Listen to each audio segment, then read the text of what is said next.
Louisiana beer reviews. Golden Pheasant. Golden Pheasant beer was introduced in 1969 in Slovakia. It's a Heineken brand today. It's 5% alcohol, and it gets a B- on Beer Advocate. The Bros gave it a B. I gave it a D+ when I had it last year. It gets a below average rating on Rate Beer, and it gets a poor rating on the Beer in Me. I just didn't like it. I don't know if the one I had was spoiled. But anyway, we'll see what this one is like.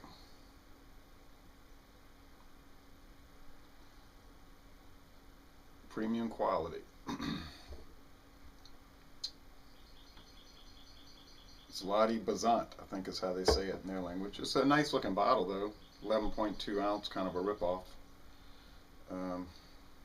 Nice little paper shroud and all. I thought it was a twist cap, but I guess it's not. No, it was. I just couldn't get it. It is a twist cap. Alright. Nope, no smoke. No smoke and no head at all.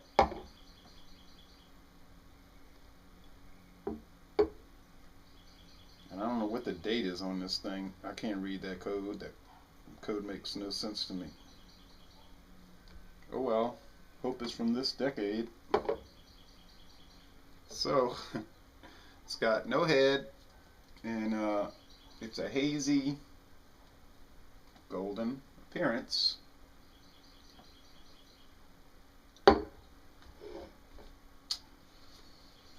Let's give it the smell test.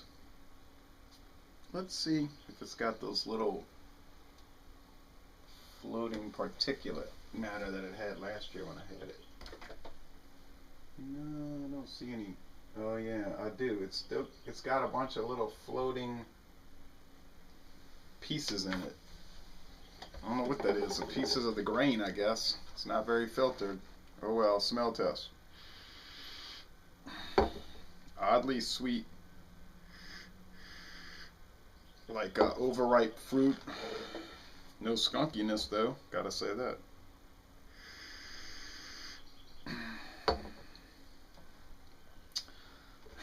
I don't know, I think they do have some few bubbles streaming up, but not too many. I don't know, I think this beer has been aging a long time. Let's give it a taste.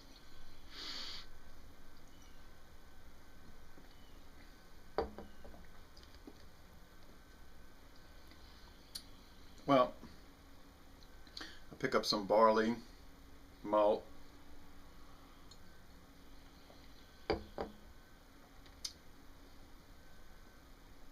lot of water, some of that fruitiness, not a lot of hot bitterness, to tell you the truth.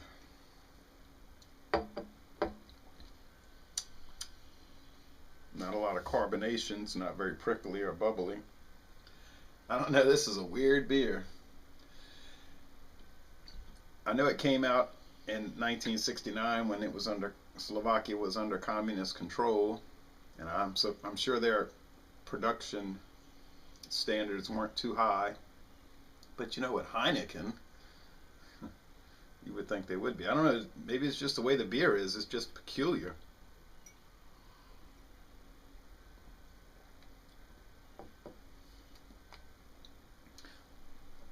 Well, it doesn't taste rotten or anything like that. It just has that breadiness, that biscuitiness, that slight fruitiness. The body is light and watery, and the finish is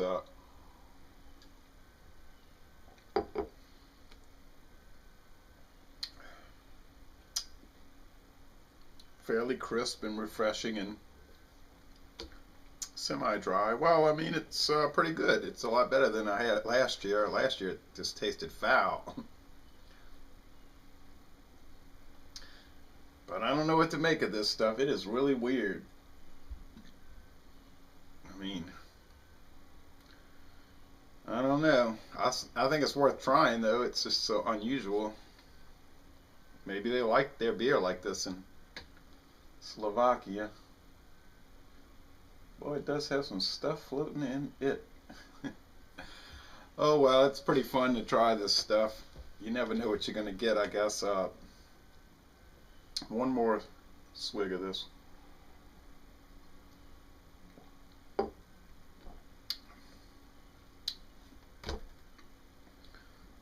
And it's got that biscuit cracker flavor.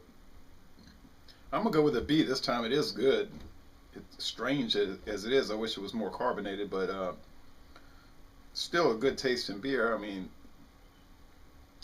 just because something's peculiar doesn't mean it's bad. Would I buy it again? Well, I would buy it if the price was alright. I mean, for 11.2 ounce bottle, I couldn't see paying more than,